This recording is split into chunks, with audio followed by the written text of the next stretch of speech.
चलिए आज से दोस्तों करना है एक नया चैप्टर की शुरुआत और वो नया चैप्टर है आपका एनालिसिस ऑफ फिनेंशियल स्टेटमेंट। तो इस चैप्टर के अंदर हमको सीखना क्या है, सबसे पहली एंड इम्पोर्टेंट चीज़ क्या हमको लर्निंग डेवलप्ड करनी है एंड इस चैप्टर को पढ़ने का हमारा ऑब्जेक्ट क्या है। तो सबसे पहले आप लोग जो फिनेंशियल स्टेटमेंट को एनालिसिस करते हो उसके काफ़ी अलग अलग टूल्स होते हैं। जैसे कि कुछ लोग फाइनेंशियल स्टेटमेंट्स को रेशियो की मदद से क्या करते हैं, एनालिसिस करते हैं। कुछ लोग कैश फ्लो स्टेटमेंट्स बनाकर एनालिसिस करते हैं। तो कुछ लोग कॉमन साइज स्टेटमेंट बनाते हैं। तो कुछ लोग कंपैरेटिव स्टेटमेंट बनाते हैं। कुछ लोग ट्रेंड एनालिसिस करते हैं।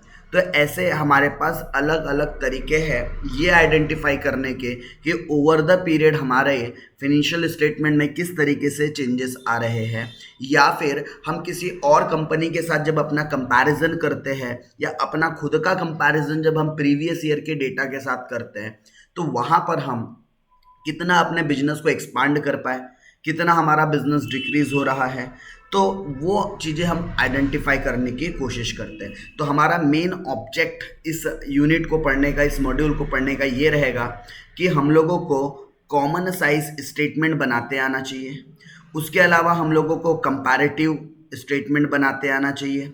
उसके अलावा हमको ट्रेंड एनालिसिस करते आना चाहिए, as well as due point analysis करते हुए आना चाहिए। ये चार हमारे इस मॉड्यूल के मेन ऑब्जेक्ट रहेंगे। कौन कौन से? सबसे पहला हम लोगों को सीखना होगा कंपैरेटिव स्टेटमेंट बनाना। ठीक है, क्या होता है समझेंगे। दूसरा हमको समझना है कॉमन साइज स्टेटमेंट बनाना। उसके अलावा ट्रेंड एनालिसिस करते हमने आना चाहिए ओवर द पीरियड, जो भी हमारा बिजनेस 3 4 5 6 सालों का हमको एनालिसिस करते आना चाहिए। एंड छोटा सा एक आपके पास है ड्यू पॉइंट एनालिसिस, जिसको हम प्रॉफिट एनालिसिस भी बोल सकते हैं। ड्यू पॉइंट एनालिसिस या इसी को हम लोग क्या भी बोल सकते हैं, प्रॉफिट एनालिसिस भी बोल सकते हैं। तो ऐसे हमको चार मेन टॉपिक इस यूनिट के अंदर कवर्ड करने। सो लेट्स बिगिन, शुरुआत करते हैं। तो सबसे पहले हम लोग बात करते हैं कि भाई फिनेंशियल स्टेटमेंट्स को एनालाइज करने के, उसके इन डेप्थ विश्लेषण करने के कितने अलग अलग तरीके हो सकते हैं। तो हम लोग मॉड्यूल 4 में ऑलरेडी पढ़ते हैं रेशियो आपके सिलेबस में एक अलग से ही टॉपिक दिया गया है। कैश फ्लो भी आप लोगों के सिलेबस में अलग से एक टॉपिक दिया गया है, सेपरेटली टॉपिक दिया गया है कैश फ्लो को लेकर। ठीक है, तो ये तो दो जो टॉपिक है हम लोग ratio analysis and cash flow statement, इसको हम लोग सेपरेट अलग अलग एक चैप्टर के फॉर्म में पढ़ेंगे। तो इस पर्टिकुलर चैप्टर के अंदर, इस पर्टिकुलर मॉड्यूल के अंदर हम लोगों ने सीखना है कंपैरेटिव फाइनेंशियल स्टेटमेंट, जहां पर हम लोगों को करना क्या होता है। देखो नाम से ही समझ में आ रहा है, क्या समझ में आ रहा है, कंपेयर करना। एंड ऑब्वियस अगर किसी चीज को भी कंपेयर करना हो तो कंपेयर करने के लिए आपको एटलीस्ट दो वेरिएबल लगेंगे, दो डाटा लगेगा। अब वो दो डाटा हो सकता है अलग अलग कंपनी का हो, कंपनी ए कंपनी बी, ऐसे दो अलग अलग कंपनीज का अगर आप डेटा एनालिसिस कर रहे होंगे तो आप उसको क्या बोल सकते हो, intra company comparative statement. But अगर आप एक ही कंपनी का कर रहे हो लेकिन 2018 का कंपैरिजन 2019 के साथ अगर हो रहा हो तो फिर उसको क्या बोलेंगे हम लोग, उसको बोलेंगे इंट्रा कंपनी एनालिसिस। इंट्रा मतलब within a organization, within a company, और इंटर कंपनी मतलब दूसरे कंपनी के साथ कंपैरिजन करेंगे। ओके, तो कंपैरिजन तो करेंगे। अब कंपैरिजन में क्या करेंगे, हम कंपैरिजन में देखेंगे कि प्रीवियस ईयर हमारे पास फिगर्स कैसे थे, प्रीवियस ईयर हमारे पास डाटा कैसा था और करंट ईयर में हमारे पास डाटा कैसा है। प्रीवियस ईयर में डाटा कैसा है as well as current year में हमारे पास डाटा कैसा है, और इनका निकालेंगे चेंजेस। तो फिर सवाल आएगा कि ये चेंजेस निकालना कैसे है। चेंजेस तो ठीक है, बट इस चेंजेस निकालना कैसा है। तो चेंजेस मतलब हमको देखना है कि प्रीवियस ईयर के कंपैरिजन करंट ईयर में कितना इंक्रीज या डिक्रीज हुआ है। तो वो कैसे निकल जाएगा, हमारा करंट ईयर में से हम माइनस कर देंगे प्रीवियस ईयर का अमाउंट, तो हमको क्या पता चल जाएगा कितना अमाउंट में चेंज हो रहा है। और ये जो जितना ये चेंज हुआ है ना, इस चेंज का हमको निकालना होगा परसेंटेज। क्या निकालना होगा इसका, परसेंटेज। तो हमको पता चल जाएगा, कंपैरिजन कर लेंगे हम लोग कि प्रीवियस ईयर के कंपैरिजन करंट ईयर में कितना वैल्यूज के अंदर चेंजेस आ रहा है, कितने परसेंट का चेंजेस आ रहा है। तो हम लोग इस पर्टिकुलर कंपैरिजन को या इस एनालिसिस को हॉरिजॉन्टल एनालिसिस भी बोलते हैं, क्योंकि यहाँ पूरा एनालिसिस हॉरिजॉन्टल फॉर्मेट में होता है। दैट्स वाई इसको हॉरिजॉन्टल एनालिसिस भी कहा जाता है। तो ये हमने इस यूनिट के अंदर इन डिटेल सीखना है। दूसरा, हमने कॉमन साइज स्टेटमेंट सीखना है। अब नाम से समझ में आ रहा है, जिसके नाम में ही कॉमन ये वर्ड आ जाए तो हमको करना क्या है, तो हमने कोई तो भी वैल्यूज को एक कॉमन बेस ले लेना है और उस कॉमन बेस से उसको कन्वर्ट करना है परसेंटेज में। रिमेनिंग जो अदर फिगर्स आपके सामने होंगी फाइनेंशियल स्टेटमेंट की, लाइक बैलेंस शीट के असेट साइड की या फिर लाइबिलिटी साइड की, income and in profit and loss account के जो भी इनकम या जो एक्सपेंसेस के आइटम्स है, उसका हम लोगों ने क्या करना है, कॉमन कुछ तो भी बेस लेना है। वो कुछ तो भी क्या हो सकता है बेस, तो आपको बताया जाएगा कि अगर आप balance sheet, common size balance sheet अगर आप बनाते हो तो वहाँ पर या तो टोटल एसेट्स या total liability, because total assets या फिर टोटल लाइबिलिटी बैलेंस शीट में हमेशा दोनों इक्विवेलेंट होते हैं। तो आप या तो टोटल एसेट्स या तो टोटल लाइबिलिटी, इनको बेस मान लो और यहाँ से आपको एक कॉमन परसेंटेज निकालते हुए चलना है। राइट, यहाँ से क्या करना है, आपने एक कॉमन परसेंटेज निकालते हुए चलना है, एक कॉमन बेस को मानते हुए, और आपको पता चल जाएगा कि कॉमन बेस से कौन सी वैल्यू कितने परसेंट है, आपको वो एक रिलेशनशिप पता चल जाएगा। रेशियो एनालिसिस का, कैश फ्लो स्टेटमेंट का हम डिस्कस बिल्कुल एक सेपरेट चैप्टर में ही करते हैं, तो उसके ऊपर मैं यहाँ कोई बहुत ज़्यादा डिटेल बातें नहीं कर रहा हूँ। राइट, तो अगर हम बात करें हमको क्या सीखना है, तो हमको दो ही चीज़ें सीखना है, एक कंपैरेटिव स्टेटमेंट और दूसरा कॉमन साइज स्टेटमेंट। अच्छा, कंपैरेटिव एंड कॉमन साइज में भी हमको दो बातें सीखनी पड़ेगी। कौन कौन सी? एक तो आप लोगों को बैलेंस शीट से रिलेटेड चीजें सीखना है। अगर मैं कंपैरेटिव फाइनेंशियल स्टेटमेंट की बात करूं तो उसमें हम लोग सीखेंगे एक कंपैरेटिव बैलेंस शीट कैसे बनाई जाती है और कंपैरेटिव इनकम स्टेटमेंट, जिसको लोग प्रॉफिट एंड लॉस अकाउंट भी बोल सकते हैं। उसी तरीके से हम लोगों को कॉमन साइज फाइनेंशियल स्टेटमेंट के अंदर कॉमन साइज बैलेंस शीट सीखनी है, as well as common size income statement सीखनी है। अब इसके अंदर हो सकता है आपको इंट्रा कंपनी का डाटा दे दें या इंटर कंपनी का डाटा दे दें, वो डिपेंड करेगा क्वेश्चंस के ऊपर। तो आपको इंटर दे या इंट्रा दे, सॉल्यूशन पर कोई फर्क नहीं पड़ता। दोनों के लिए सॉल्यूशन करने का जो तरीका होता है वो एज इट इज होता है, सेम होता है, जो कि अभी हम एक क्वेश्चन गो थ्रू करेंगे, उसमें आपको और अच्छे से क्लियरिटी आ जाएगी। तो चलिए हम लोग स्टार्ट करते हैं अपना एक एनालिसिस करने का एक पहला टेक्निक, जिसका नाम है क्या, कंपैरेटिव फाइनेंशियल स्टेटमेंट। राइट, क्या है? Comparative financial statement. सर अब आप बताइए क्या होता है ये कंपैरेटिव फाइनेंशियल स्टेटमेंट। तो सुनिएगा बच्चा लोग, इसका मतलब होता है ये एक फाइनेंशियल एनालिसिस करने का एक टूल है, जहां पर हम लोग क्या बताते हैं, चेंजेस बताते हैं, कितना चेंजेस हुआ ये बताते हैं। और ये जो चेंजेस भी बताते हैं ये परसेंटेज टर्म्स में होता है, लेकिन कोई भी चीज को परसेंटेज में कन्वर्ट करने के पहले ऑब्वियस है वो किसी ना किसी अमाउंट में रहा होगा, तो उसको हम लोग बोलेंगे एब्सोल्यूट अमाउंट, जितने का चेंजेस निकला है। और ये चेंजेस कैसे निकलता है तो वो भी हम आपको एक क्वेश्चन करके करेंगे, वहां पर आपको बहुत अच्छे से चीजें समझ में आ जाएगी, तो ज्यादा चिंता ना करें। Taking the amounts of the presiding accounting period, जो भी हमारे पास ओल्ड ईयर का डाटा दिया रहेगा उसको हमने वहां से करंट ईयर का जो डाटा दिया रहेगा उससे हमने क्या करना है, डिफरेंस निकालना होगा। राइट, अच्छा, कंपैरेटिव स्टेटमेंट्स के अंदर अगर हम लोग बात करें तो यहाँ हम लोग एक कंपैरेटिव बैलेंस शीट बनाना सीखेंगे और कंपैरेटिव इनकम स्टेटमेंट, या उसी को आप लोग प्रॉफिट एंड लॉस भी बोल सकते हो। ओके, अब हम लोगों ने पहले भी कंपनीज के फाइनेंशियल स्टेटमेंट्स के फॉर्मेट की बात किया है हुआ है, तो बस बैलेंस शीट का फॉर्मेट कैसा रहेगा, तो जैसा आपका एज पर कंपनीज एक्ट 2013 जो बैलेंस शीट का फॉर्मेट गिवन है, बस वही सेम फॉर्मेट यहां पर भी हमने यूज करना है। तो फॉर्मेट में कोई नया या कोई चेंजेस नहीं है, आप जो पहले से पढ़ते आए हैं वही आपका बैलेंस शीट का फॉर्मेट रहने वाला है। सबसे पहले हम लोग किसकी बात करते हैं, इक्विटीज एंड लाइबिलिटीज की, और ये एक हॉरिजॉन्टल फॉर्मेट में भी बनता है, एंड क्योंकि कंपनीज एक्ट 2013 ने वर्टिकल बैलेंस शीट का फॉर्मेट दिया और हमको इसी फॉर्मेट को फॉलो करना है। हमको हॉरिजॉन्टल टी डायग्राम वाला फॉर्मेट जो हम पहले लिखते थे लाइबिलिटी एसेट्स वाला, वो हमने फॉलो नहीं करना है। हमने कौन सा फॉर्मेट फॉलो करना है, वर्टिकल, जो कंपनीज एक्ट 2013 के अंदर मेंशन किया गया। तो इसमें सबसे पहले अगर हम बात करें इक्विटीज एंड लाइबिलिटीज के अंदर, सबसे पहला जो आपका हेड रहेगा वो रहेगा शेयर होल्डर्स फंड, और शेयर होल्डर फंड के अंदर आपका शेयर कैपिटल्स चाहे यहाँ इक्विटी शेयर कैपिटल भी आ सकता है, यहाँ प्रेफरेंस शेयर कैपिटल भी आ सकता है।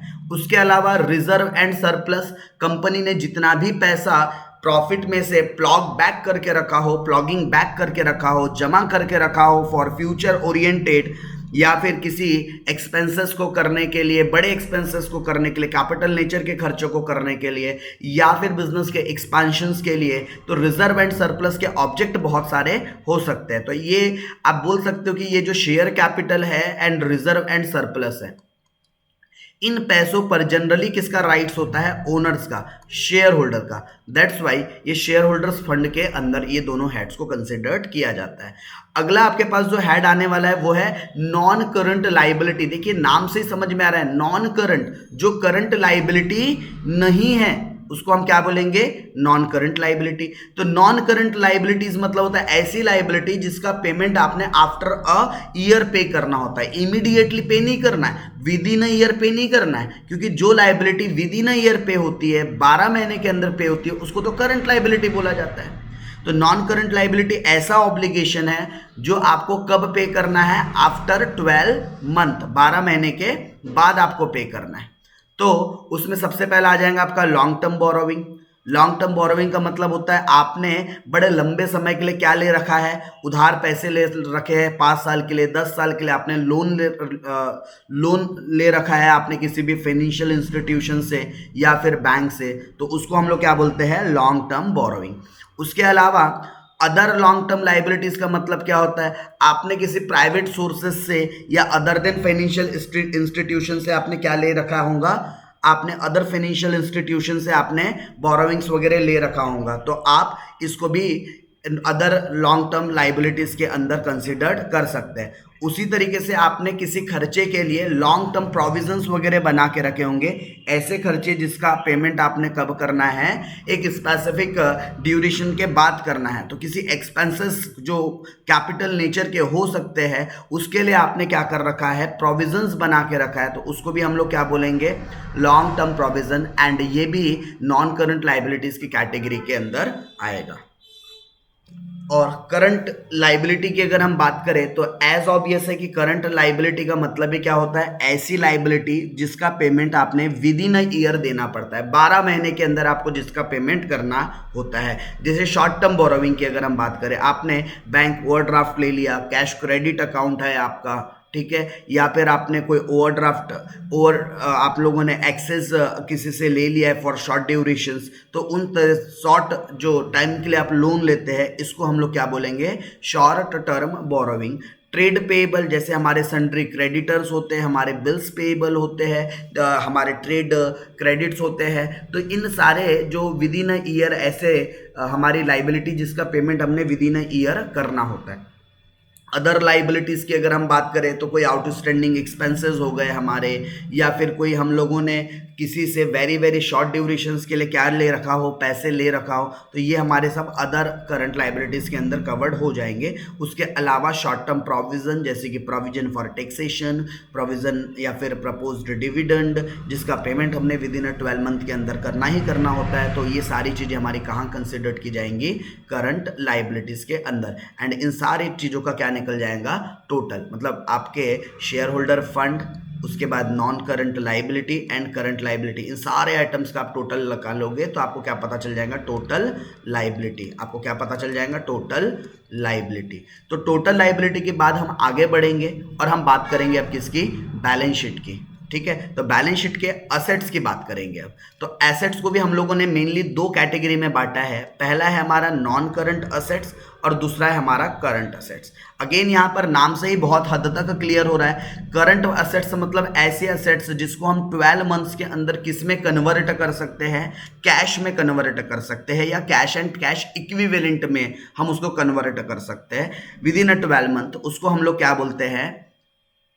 Current assets. And non current assets ये ऐसे असेट्स होती है जो इमीडिएटली कैश में कन्वर्ट नहीं होती, जिसका प्रोडक्शन पर्पस के लिए कहीं ना कहीं हम लोग यूज करते हैं, जो इन्वेस्टमेंट जो लंबे समय के लिए किए जाते हैं उसको हम लोग नॉन करंट असेट्स बोलते हैं। तो नॉन करंट असेट्स के अंदर सबसे पहले हम लोगों ने क्या लेना है? वहाँ हम लोगों ने कंसिडर्ड करना है fixed assets. And fixed assets के भी अंदर अगर हम बात करें तो 2 टाइप के फिक्स्ड एसेट्स होंगे। एक टेंजिबल फिक्स्ड एसेट्स होगा आपका, जिसका फिजिकल एग्जिस्टेंस होता है, और दूसरा होता है आपका इंटेंजिबल फिक्स्ड एसेट जिसका कोई फिजिकल एग्जिस्टेंस नहीं होता। उसके अलावा नॉन करंट इन्वेस्टमेंट्स, तो नॉन करंट इन्वेस्टमेंट्स की अगर हम बात करें तो ये ऐसे इन्वेस्टमेंट्स है जो आपने काफ़ी लंबे समय के लिए कहीं कर रखे। फॉर एग्जांपल आपने किसी अनदर कंपनी के शेयर्स खरीद रखे होंगे फॉर लॉन्ग टर्म पर्पस, आपने डिबेंचर्स खरीदे होंगे फॉर लॉन्ग टर्म पर्पस, आपने बैंक में डिपॉजिट रखा होगा फॉर लॉन्ग टर्म पर्पस। तो अगर आप लोगों ने कोई इन्वेस्टमेंट्स करके रखा है, कोई बॉन्ड्स खरीद के रखे हैं फॉर मोर देन 12 मंथ्स, तो वो नॉन करंट इन्वेस्टमेंट्स के अंदर आ जाते हैं। और अगर किसी को लोन एंड एडवांसेस दे रखा होगा लंबे समय के लिए, तो वो भी आपका long term loan and advances के अंदर कंसिडर्ड किया जाएगा। अगर हम बात करें करंट असेट्स की, तो उसके अंदर आएगा आपका करंट इन्वेस्टमेंट, ऐसे इन्वेस्टमेंट जिसको आप 12 मंथ्स के अंदर ही सेल आउट करने वाले हो, ओके, एंड कैश में कन्वर्ट करने वाले हो। इन्वेंट्रीज की बात की जाए तो इन्वेंट्रीज को ही आप लोग जनरली क्लोजिंग स्टॉक भी बोलते हो, जो भी आपके पास अनसोल्ड स्टॉक रहता है, जो बिका हुआ नहीं रहता, जो आपके पास बच जाता है ड्यूरिंग पूरा साल एंड होने के बाद, जो स्टॉक्स आपके पास, जो सामान गुड्स आपके पास बची रहती है ट्रेड के अंदर, उसी को हम लोग इन्वेंट्रीज या फिर क्लोजिंग स्टॉक भी बोलते हैं। ट्रेड रिसीवेबल का बेसिकली मतलब होता है आपके डेटर्स, डेटर्स का मतलब होता है जिनको आप क्रेडिट सेल कर रहे हो, कुछ सामान उधार बेच रहे हो, उनको हम लोग क्या बोलते हैं, उनको हम लोग बोलते हैं हमारे डेटर्स। और डेटर से पैसे रिसीवेबल होते हैं। कई बार यही डेटर हमको एक बिल बनाकर दे देते हैं, तो बिल रिसीवेबल।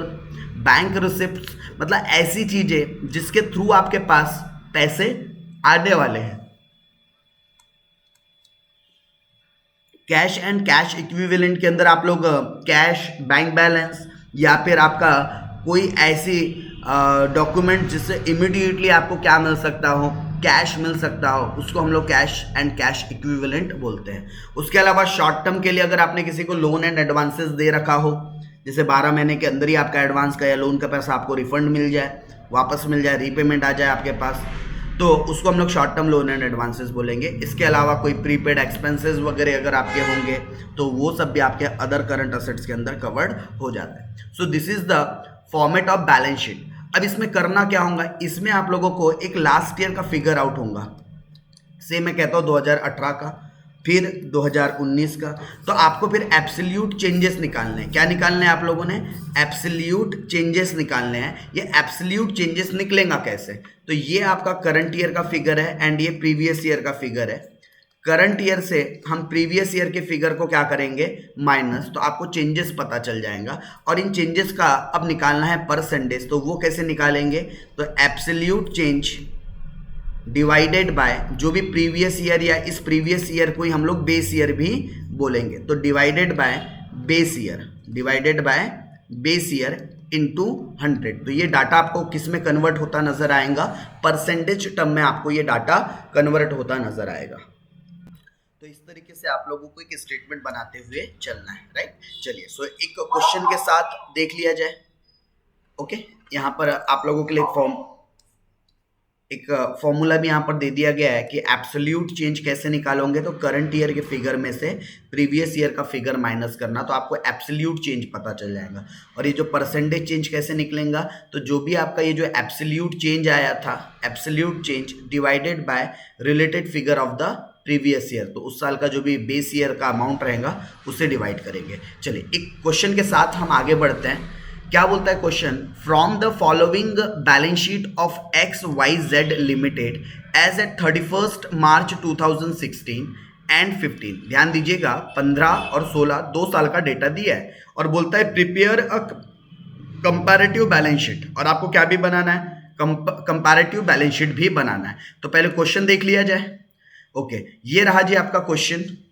चलिए, मैं थोड़ा छोटा कर दूं। ओके, मेरे ख्याल से आपको क्वेश्चन पूरा नजर आ रहा है। तो ये आप लोगों को क्वेश्चन बैलेंस शीट बनाकर ऑलरेडी गिवन है। क्या बोलता है, इक्विटीज एंड लाइबिलिटीज के अंदर ये मेन हेडिंग है आपकी इक्विटीज एंड लाइबिलिटीज के नाम से, एंड सेकंड आप लोगों की यहाँ मेन हेडिंग है आपकी असेट्स। तो अभी हम लोग बात कर रहे हैं शेयर होल्डर फंड की। तो शेयर होल्डर फंड के अंदर पहले आपको दिया है शेयर कैपिटल।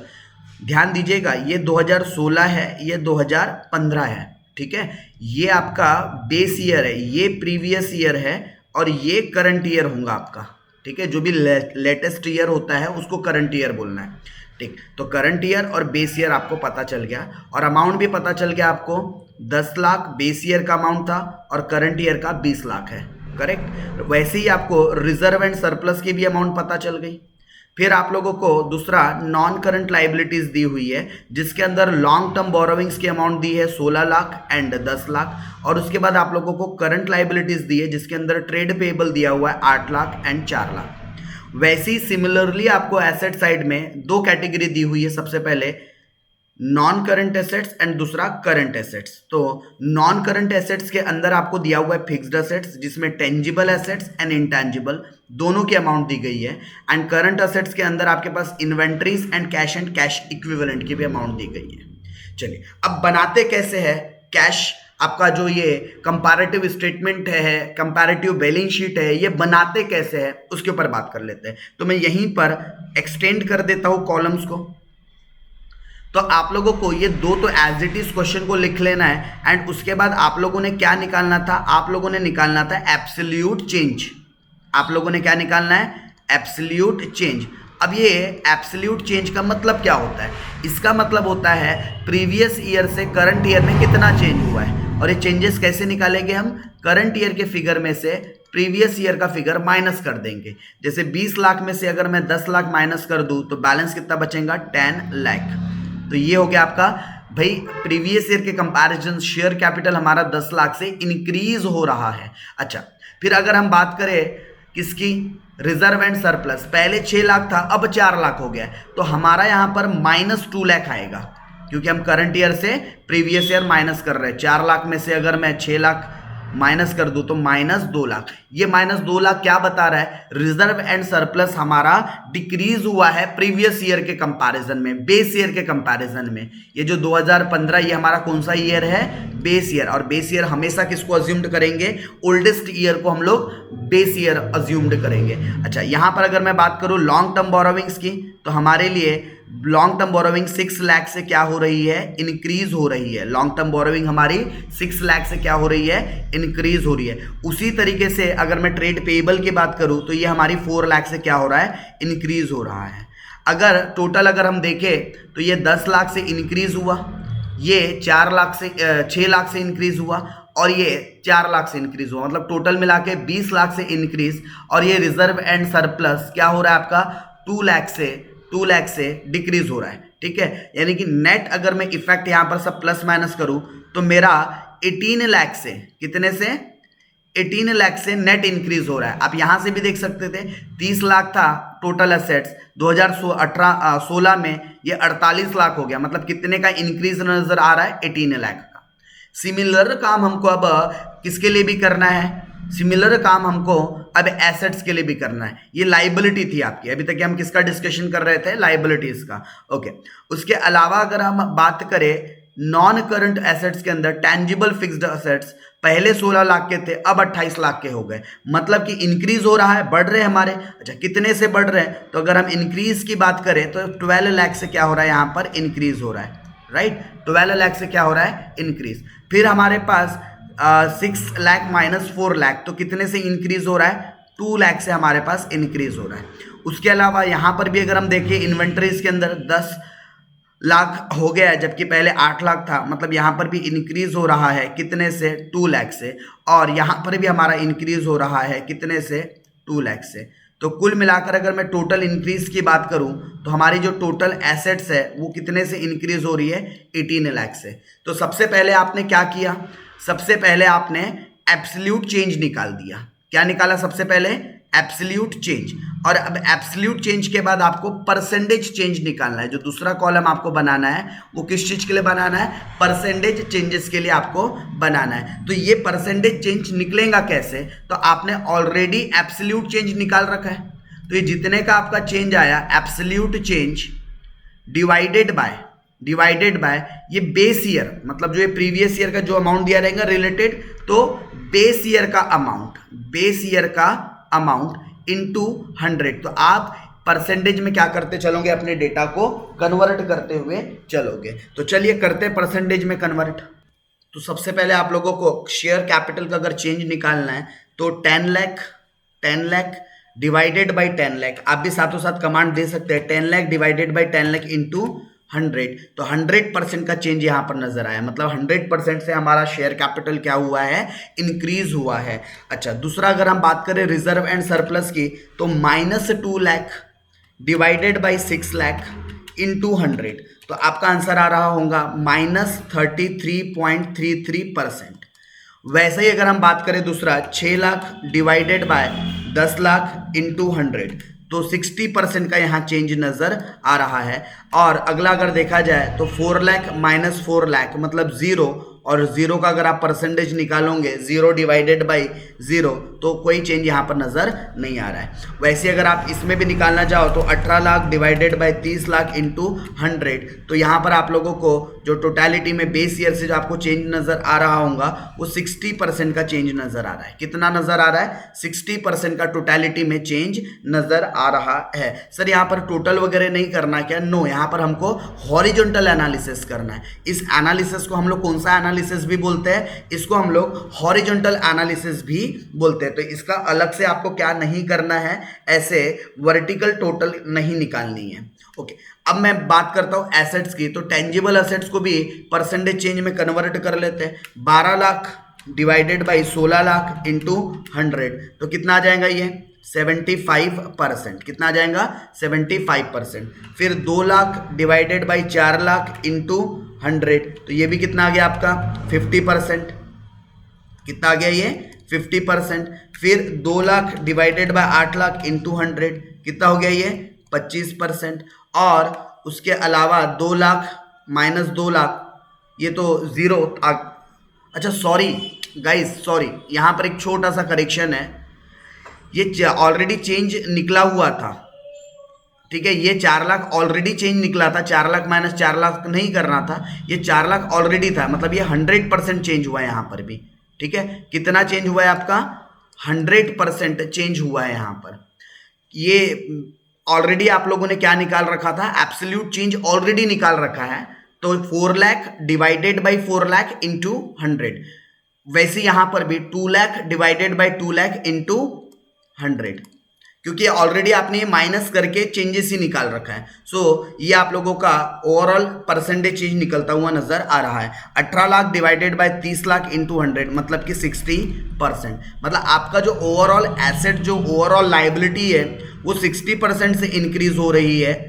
और अगर हम इंडिविजुअल लेवल पे बात करें तो आपका जो शेयर कैपिटल है 100% से इंक्रीज हुआ, जबकि रिजर्व एंड सरप्लस 33.33% से डिक्रीज हुआ, जबकि लॉन्ग टर्म बोरोविंग 60% से इंक्रीज हो रहा है, और करंट जो लायबिलिटीज है आपके वो भी 100% से इंक्रीज हो रहे हैं।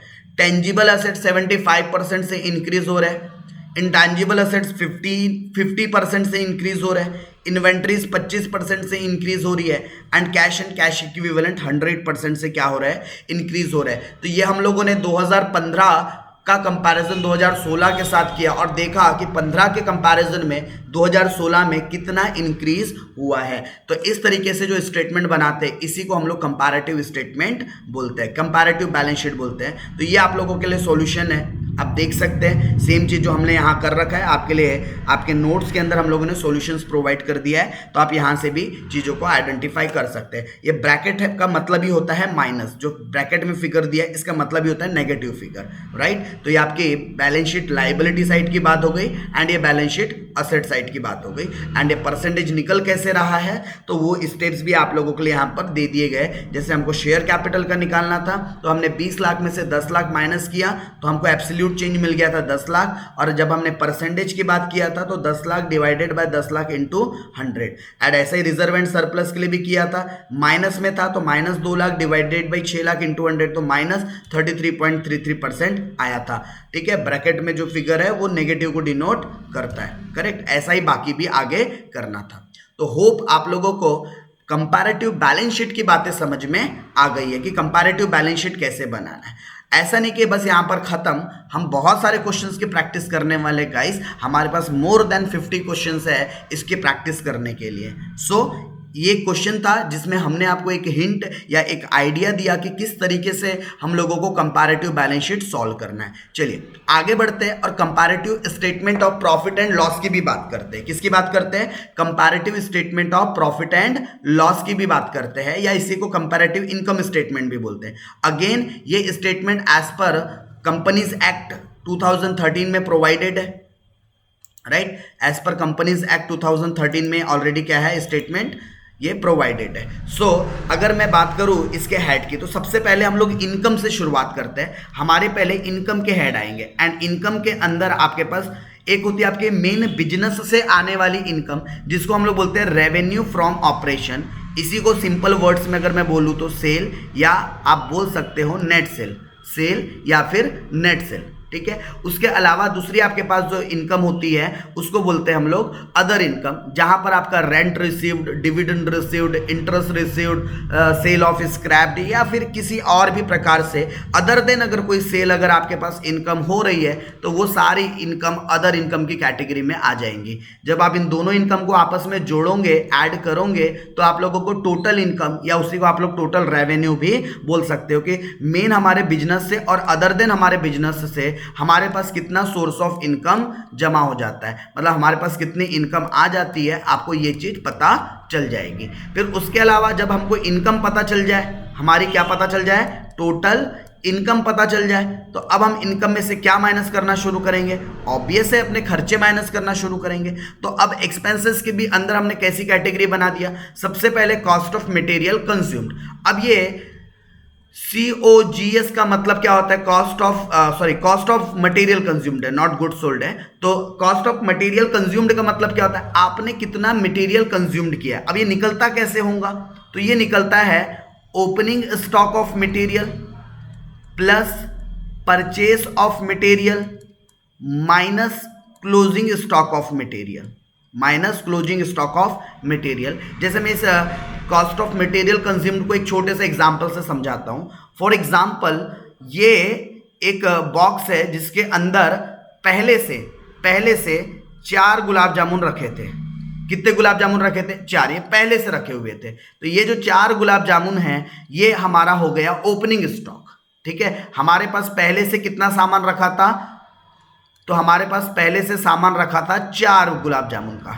अच्छा, हमने और गुलाब जामुन खरीद के लाया, और 1 2 3 4 5 6 7 8 9 10 11 12 गुलाब जामुन और ऐड कर दिया। ये हमने क्या किया? परचेस करके लाया। तो मुझे बताओ, पहले से 4 थे और 12 आ गए, मतलब अब हमारे पास टोटल अवेलेबल कितने हो गए? 16। टोटल अवेलेबिलिटी कितनी हो गई? 16। ओके। और जब हमने आखिरी में जब गिना, जब ये यहाँ से अब कंज्यूम्ड करना शुरू किया, खाना शुरू किया यहाँ से, और जब हमने आखिरी में काउंट किया, तो हमको यहाँ पर आखिरी में काउंट करने पर पता चले हमारे पास तो सिर्फ 3 ही गुलाब जामुन बचे। तो हमारे पास आखिरी में at the end closing stock के तौर पर जो कंज्यूम्ड नहीं हुए हैं, ऐसे कितने गुलाब जामुन नजर आ रहे हैं? 3 गुलाब जामुन नजर आ रहे हैं। इसका मतलब क्या है? बाकी सारे कंज्यूम्ड हो गए क्या? बाकी सारे यूज्ड करके हो गए क्या? तो कितने यूज्ड करके हुए, ये कैसे पता चलेगा? तो हमारे पास 4 पहले से थे, 12 और लाए, दोनों को ऐड कर दो, तो क्या पता चल जाएगा? हमारे पास टोटल 16 गुलाब जामुन थे, जिसमें से सिर्फ 3 बचे हैं। तो जो बचे उनको हटा दो, तो 16 में से अगर हम 3 माइनस कर दे, क्लोजिंग स्टॉक को अगर माइनस कर दे, तो हमको पता चल जाएगा कि हमने 13 गुलाब जामुन क्या किया होगा? कंज्यूम्ड किया होगा। तो आप मटेरियल कंज्यूम्ड कैसे निकाल सकते हैं?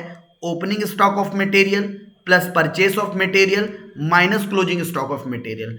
इससे आप क्या निकाल सकते हो? अपना कितना मटेरियल कंज्यूम्ड हुआ है आपको पता चल जाएगा, राइट। चलिए बढ़ते आगे। फिर है purchase of stock in trade, आपने कितने वैल्यूज की गुड्स खरीद के लाया है।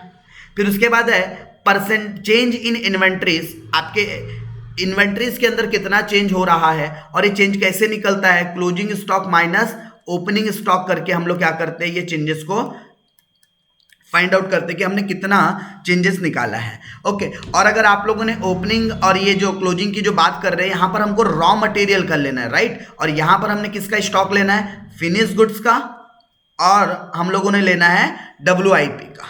तो जो भी हमारे बिजनेस के अंदर WIP और फिनिश गुड्स का स्टॉक है वो यहाँ लेना है। रॉ मटेरियल से रिलेटेड स्टॉक आया तो उसको इधर ऊपर कॉस्ट ऑफ मटेरियल कंज्यूम में कंसिडर करेंगे। इसके अलावा अगर कोई खर्चे जो एम्प्लॉय बेनिफिट एक्सपेंसेस के तौर पे जा रहे हैं, जैसे कि सैलरी, जैसे कि बोनस, जैसे कि अलावेंसेस, जैसे कि परक्यूसिट्स, जैसे कि रिटायरमेंट बेनिफिट्स, ये सारे खर्चे आप लोगों को एम्प्लॉय बेनिफिट्स एक्सपेंसेस के अंदर कंसिडर्ड करने हैं। ऐसे खर्चे जो आप अपने एम्प्लॉयज के लिए कर रहे हो। फाइनेंस कॉस्ट की बात करें तो जिसके अंदर आप लोग इंटरेस्ट, ठीक है, डिविडेंड, ये हमारी कैसी कॉस्ट है? फाइनेंस कॉस्ट है। हम फाइनेंस रेज करते हैं, उसकी वजह से हमको इंटरेस्ट या डिविडेंड देना पड़ता है। डेप्रिशिएशन, डिप्लीशन, अमोर्टाइजेशन, ये सारे हमारे असेट्स की वैल्यूज को रिड्यूस करते हैं, ठीक है। तो डेप्रिशिएशन, अमोर्टाइजेशन, डिप्लीशन, अगर राइट ऑफ, अगर इस तरीके से आप लोगों के अगर कोई एक्सपेंसेस के हेड है तो सब डेप्रिशिएशन हेड के अंदर जाते हैं। अदर एक्सपेंसेस, कोई भी मैनेजमेंट से रिलेटेड खर्चे, मिसलेनियस एक्सपेंडिचर, कोई भी खर्चे जो बच गए वो सारे अदर एक्सपेंसेस में आएंगे। तो सारे एक्सपेंसेस का हम क्या कर देंगे? टोटल कर देंगे। सारे एक्सपेंसेस का हम क्या कर देंगे? टोटल कर देंगे। और इस टोटल एक्सपेंसेस को हम, ये जो टोटल होंगे, इस टोटल एक्सपेंसेस को कंपेयर करेंगे अपनी टोटल इनकम से। तो जब मैं टोटल इनकम से टोटल एक्सपेंसेस माइनस करूंगा तो हमें क्या पता चल जाएगा? Profit before tax. क्या पता चल जाएगा? Profit before tax. और प्रॉफिट बिफोर टैक्स के बाद हम लोगों ने क्या करना है? उसमें से हमको या तो डायरेक्ट अमाउंट दिया रहेगा या तो कुछ परसेंटेज दिया जाएगा टैक्स का। तो टैक्स का अमाउंट कैसे निकलेगा? तो आपका ये जो प्रॉफिट बिफोर टैक्स का अमाउंट निकला था इनटू जो भी आपको टैक्स का रेट क्वेश्चन में गिवन होगा तो आपको इनकम टैक्स की अमाउंट पता चल जाएंगी। तो वो इनकम टैक्स की अमाउंट भी प्रॉफिट बिफोर टैक्स से अगर मैं टैक्स माइनस कर दूं तो क्या पता चल जाएगा? Profit after tax. क्या पता चल जाएगा? Profit after tax. जैसा आपने इस पीरियड के लिए किया सेम काम आपने इस पीरियड के लिए भी करना है, नेक्स्ट वाले ईयर के लिए। और फिर चेंजेस निकालना है। अगेन ये चेंजेस कैसे निकलेगा? Current year minus previous year, जो कि आपने कंपैरेटिव बैलेंस शीट में ऑलरेडी सीख रखा है।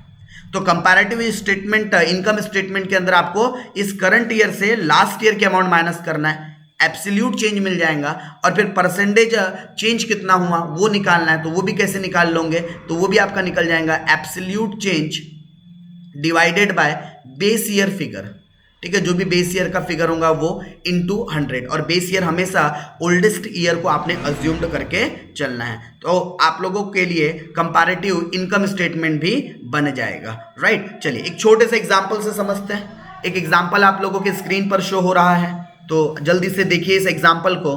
क्या बोलता है ये एग्जाम्पल? तो ये एग्जाम्पल बोलता है from the following information Anjali limited prepare a comparative statement of profit and loss account. तो गाइस पहले हमको क्या करना पड़ेगा?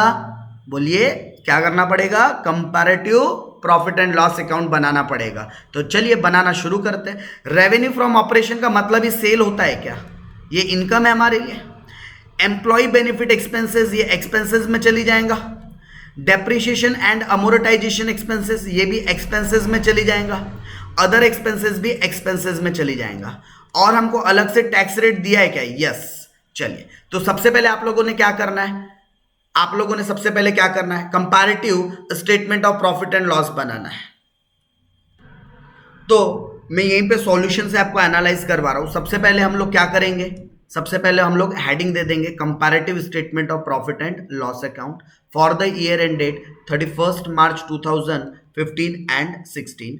ओके, पर्टिकुलर नोट नंबर नहीं भी दिए तो उतना रेलेवेंट नहीं है हमारे लिए। पहले हमने ये बेस ईयर ले लिया, इसको हम लोग कौन सा ईयर बोलेंगे? बेस ईयर, या इसी को आप प्रीवियस ईयर भी बोल सकते हो। एंड ये आपका करंट ईयर है, ये आपका काय का कॉलम हो गया? करंट ईयर का। और फिर आप एब्सोल्यूट चेंज निकालोगे और परसेंटेज चेंज निकालना है, राइट। तो सबसे पहले हम लोग शुरुआत करेंगे अपने इनकम के हेड के, तो हेडिंग दे देंगे इनकम और वहाँ पर पहला लिख लेंगे रेवेन्यू फ्रॉम ऑपरेशन। तो रेवेन्यू फ्रॉम ऑपरेशन में हमको पहले साल के लिए 2015 के लिए कितना दिया था? 2015 के लिए दिया है 16 लाख, और 2016 के लिए कितना दिया है? 20 लाख। तो ये हमने 16 lakh and 20 lakh amount note down कर लिया। फिर उसके बाद हमारे पास अदर इनकम नहीं थी तो छोड़ देते हैं। हमारे पास दूसरे अब एक्सपेंसेस शुरू हो गए। तो एक्सपेंसेस में 3 एक्सपेंसेस दिए थे, employ benefit expenses, depreciation and amortisation expenses and other expenses. ये क्वेश्चन में गिवन है। तो ये तीनों खर्चे हम 1 बाय 1 लिख लेते हैं। 8 लाख, 10 लाख, 20,000, 25,000, 1,80,000, 75,000। तो हम इसको लिख लेते हैं। तो ये हमने सारे खर्चे लिख लिए हैं। ये हमारा बेस ईयर, और कभी भी बेस ईयर पहले लिखो तो ज़्यादा बेटर रहता है। तो ये हमारा बेस ईयर था। चलिए अब इसके बाद क्या करेंगे, हम लोगों को टोटल इनकम पता है, यहाँ पर हम लोगों ने इसकी टोटल इनकम निकाल लेना था। तो हमको टोटल इनकम पता थी, टोटल इनकम 16 लाख। टोटल आपका जो 2000 जो करंट ईयर है उसकी टोटल है आपके 20 लाख, और जो चेंजेस तो बाद में देखते हैं। उसी तरीके से जब टोटल एक्सपेंसेस निकालेंगे 8 लाख प्लस 20,000, 8,20,000 प्लस 1,80,000, मतलब टोटल आती है आपकी 10 लाख। टोटल कितनी आती है? 10 लाख।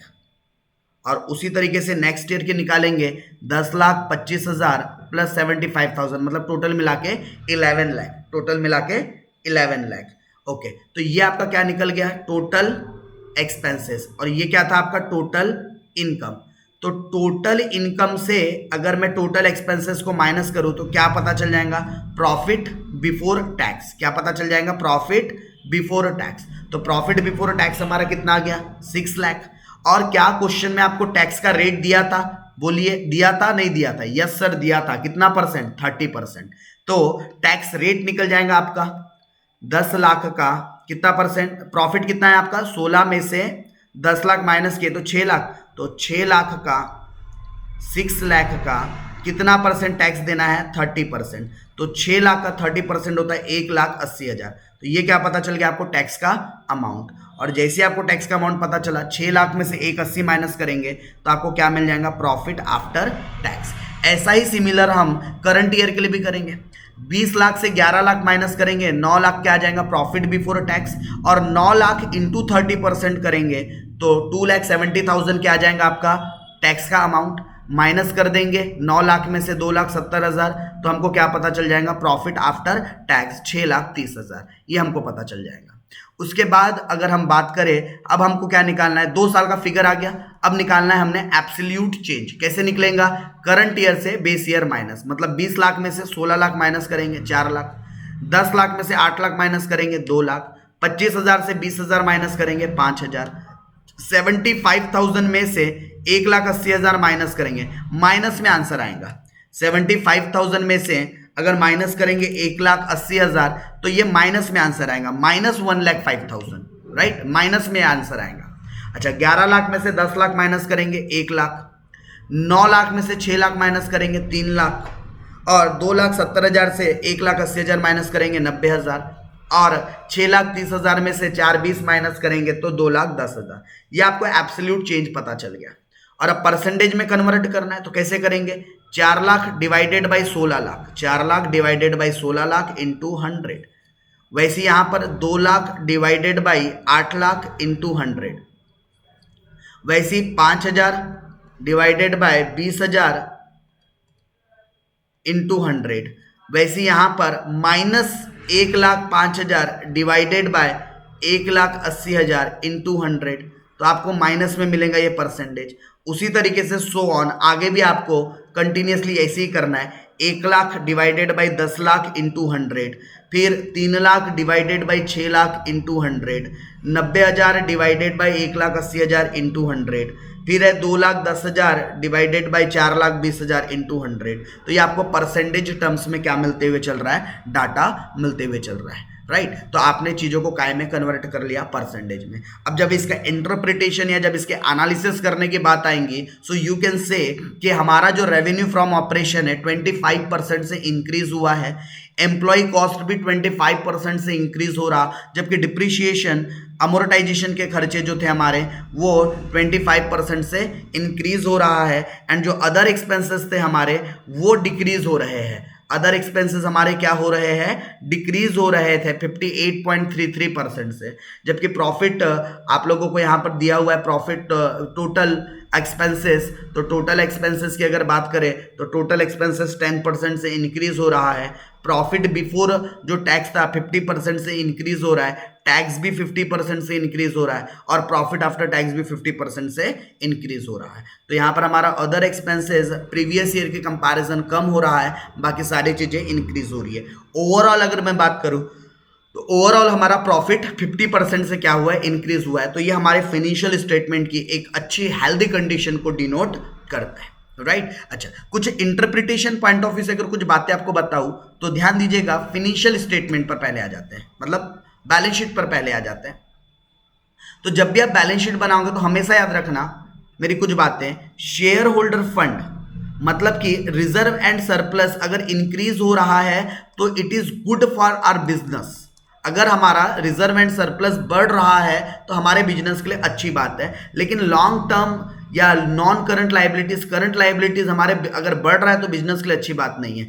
इसका डिक्रीज होना is good indication for our business. ये कम होनी चाहिए, लाइबिलिटीज कम होनी चाहिए। जो इक्विटीज एंड जो लाइबिलिटीज है उसके अंदर लाइबिलिटीज जितनी कम रहे उतना अच्छा है। आपका नेटवर्थ इक्विटीज ज्यादा हो चलेंगे, उसमें भी रिजर्व एंड सरप्लस ज्यादा होना चाहिए। अच्छा, एसेट्स हमेशा बढ़ना अच्छी बात होती है, एसेट्स बढ़ना क्या होती है, अच्छी बात होती है। लेकिन इंटेंजिबल एसेट्स को हमेशा सही वैल्यू पर करना चाहिए, अदरवाइज इसका अगर ओवर वैल्यूएशन हो रखा हो तो ये अच्छी बात हमारे लिए नहीं होती। उसी तरीके से इनकम स्टेटमेंट के अगर अंदर हम बात करें तो इनकम का जितना ज़्यादा बढ़ेगा उतना हमारे बिजनेस के लिए अच्छा है, एक्सपेंसेस जितने कम होंगे उतना हमारे बिजनेस के लिए अच्छा है, और ओवरऑल प्रॉफिटेबिलिटी हमारी जितनी ज़्यादा रहेंगी उतना हमारे ओवरऑल बिजनेस के लिए अच्छा है, राइट। तो गाइस, आज की इस पूरी सेशन में हम लोगों ने कौन से टॉपिकों को कवर करने की कोशिश किया। हम लोगों ने बात किया है कंपैरेटिव स्टेटमेंट्स की, जिसके अंदर हम लोगों ने दो बात किया है। हम लोगों ने बात किया है पहला, कंपैरेटिव स्टेटमेंट्स के अंदर हम लोगों ने जो डिस्कशन और जो बात कर रखी है आप लोगों के साथ, comparative balance sheets and comparative profit and loss account की। नेक्स्ट क्लास में हम उसके कुछ और क्वेश्चंस गो थ्रू करेंगे, ठीक है, और फिर उसके बाद हम आगे बढ़ेंगे कॉमन साइज फाइनेंशियल स्टेटमेंट की तरफ। तो नेक्स्ट क्लास में हम लोग कंपैरेटिव फाइनेंशियल स्टेटमेंट के और भी क्वेश्चंस पहले सॉल्व करेंगे, उसके बाद हम कॉमन साइज फाइनेंशियल स्टेटमेंट की तरफ जाने वाले, जिसको 100% स्टेटमेंट भी बोला जाता है, ठीक है। तो आज का क्लास, आज के सेशन को यहीं पे करते हैं हम लोग, एंड मिलेंगे नेक्स्ट सेशन में, नेक्स्ट क्लास में विथ मोर क्वेश्चंस, और भी ज्यादा क्वेश्चंस के साथ, जिसकी हम लोगों ने करना है प्रैक्टिस।